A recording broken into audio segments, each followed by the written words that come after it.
now the reason I'm stamping on this is to give it a little bit more visual texture, depth, and dimension, and it also helps to make it my own. As I mentioned at the beginning of this video, you don't want to just have the straight paper and leave it like that, because otherwise really it's just the paper and it's just graphic 45 paper that's on there. By adding my own touches, this personalizes it to me.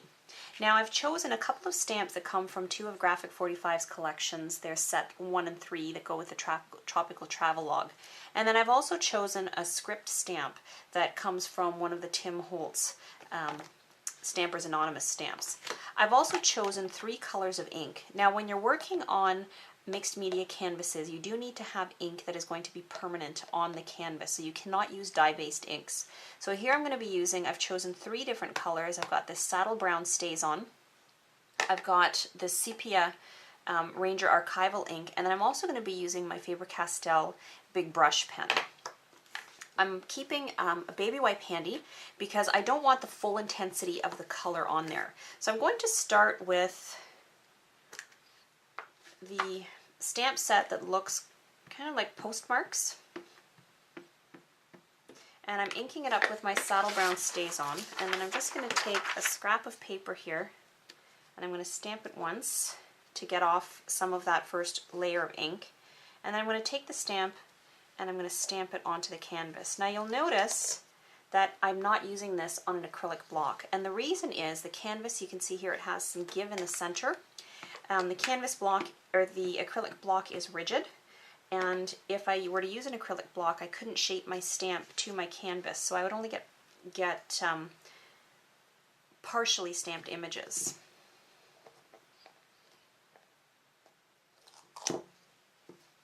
So here you can see I've got this nice light coating of this postmarked image.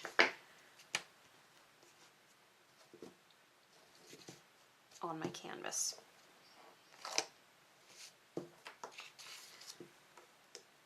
So I'm now going to take this palm tree stamp and I'm going to use my sepia color. And this time, instead of patting or stamping it off, I'm just going to take a baby wipe and I'm going to dab it a little bit. So I have a darker intensity than if I were to stamp it off completely, but not, it gives it a little bit more patchy look, which is what I'm going for. I don't want you to be able to see too perfectly what this image is. I'm just looking for the texture that it adds to my canvas. And you can go in and stamp a couple of times as well.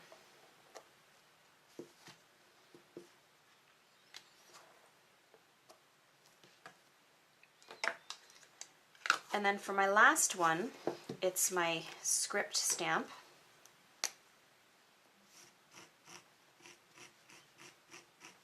And I'm just taking my big brush pen, as you can see here, I'm just rubbing it in one direction along the edge of my stamp.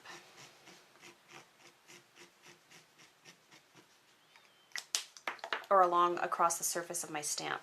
And then I'm going to take my wipe, I'm just going to press it on, take it off because I don't want to take all that ink off, and then I'm going to stamp this onto my canvas, and you can see I have that really cool script pattern, like so. Now if you find by the time you're finished your stamping that the color is a little bit too intense, you can wash it down a little bit, and I'll show you how to do that. So I made sure my ink was thoroughly dry. I used my heat tool, and I'm now going to take a little bit of the Titan Buff again, and I'm just going to put a drop on the canvas. I'm going to take my brush, which as you can see here is quite wet. I'm going to dab off some of that water, and then I'm just going to spread my paint over the surface, again like a wash. So as you can see, it helps to soften the look of those stamps, and it kind of fades it into the background. And then I'm just drying off the drips because my brush was just a little bit too wet. And if you want it even more than that while the surface of your canvas is still damp, you can go take another little drop and then brush that over. With each layer you add to your canvas, you get more visual depth to your piece. So I'm now just going to dry this with the heat tool. So I've dried that layer, and I'm now going to go in again with a little bit of my transparent yellow iron oxide and my Titan Buff, and I'm going to build up a little bit of this yellow around the edge, making sure that my finger's damp just to help me be able to move that color. And then always keep the wipe handy, as I mentioned, so that you can pull off some of the color if you find you went a little bit too heavy-handed.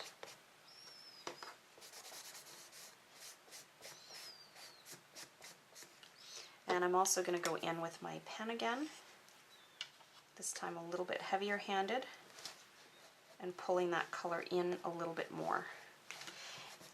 One of the things you'll find if you haven't done canvases before is that it's kind of addictive.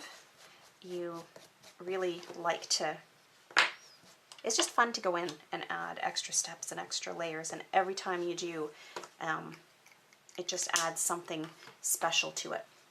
So now that we've come this far, the next thing I'm going to do is I'm going to take a little bit of my liquid pearls, and this is the hot cocoa color. And this is really cool. It's going to give it a bit of a metallic finish. I'm going to put it along the edge of my canvas, and then I'm just going to take my finger and I'm going to rub it upwards. And I'm also going to rub it along the side.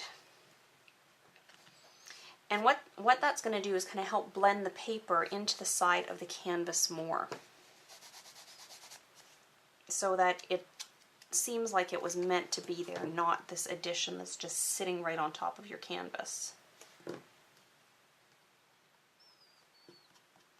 Now you do have to work fairly quickly with the perfect pearls because it does dry fairly quickly. And I do find keeping a damp finger or a damp paper towel does help you kind of work it into and spread it out on your project better. I went a little bit too heavy there. Didn't want that quite like that.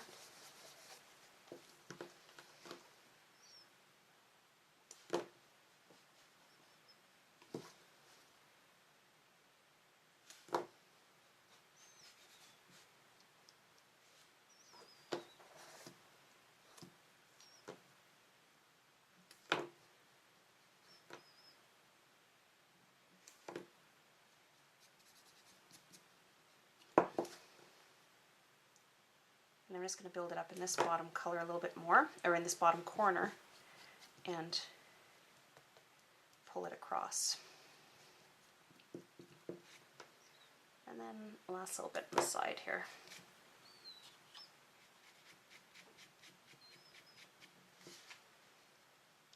So there you can see what that looks like. And you can go in with it, go back in with it. If there's any areas that you don't like, you feel like you need to add more, until you like the finished effect. So I'm just going to, there we go. I'm just going to dry this with a heat tool, and then we'll add our finishing touches. So our last two finishing touches are to add our faux fishing net and our faux soldered piece. Now you'll notice that the color of the faux soldering, the ultra thick embossing powder, is quite different from the colors on my canvas. And the nice thing is that this is easily fixed by using liquid pearl. So I'm using that same hot cocoa color, and I'm just bringing that in because I'm going to sit it on top there to dry. And I'm going to put that hot cocoa color along the edge, and then I'm just going to spread it. And if I leave it to dry, it'll stick to that, and then my frame will match my canvas. So I'm just going to finish doing the four sides of this, and then I'm just going to sit it on top on the lid of my paint bottle so that it can dry. So my liquid pearls are now dry on my frame, and one of the things that I forgot to mention is that you do have to let this air dry, because this is the ultra thick embossing powder that's creating the frame of this piece. If you heat it with your heat tool, you can melt that. So it does have to air dry. So here I have this little faux fishing net that we created, and there is a separate video tutorial on how to create that, so you'll need to watch that to create your piece. and I want to lay it underneath my frame. But as you can see here, it extends beyond what I would like it to. So in order to decrease the size while still keeping this really pretty frayed edge, I'm just going to take it and pinch it in the middle to kind of gather it inwards a little bit. And then once I've pinched it in the middle, I'm going to flatten it out. And I'm just going to, there's a couple strings hanging a little bit too much. I'm going to trim those off. So you can see I've got it bunched in the middle. So then now I just have a nice amount sticking out. But I think I'm going to rotate it this way. And then if you find you've gathered it too much, you can always just pull it open just a little bit.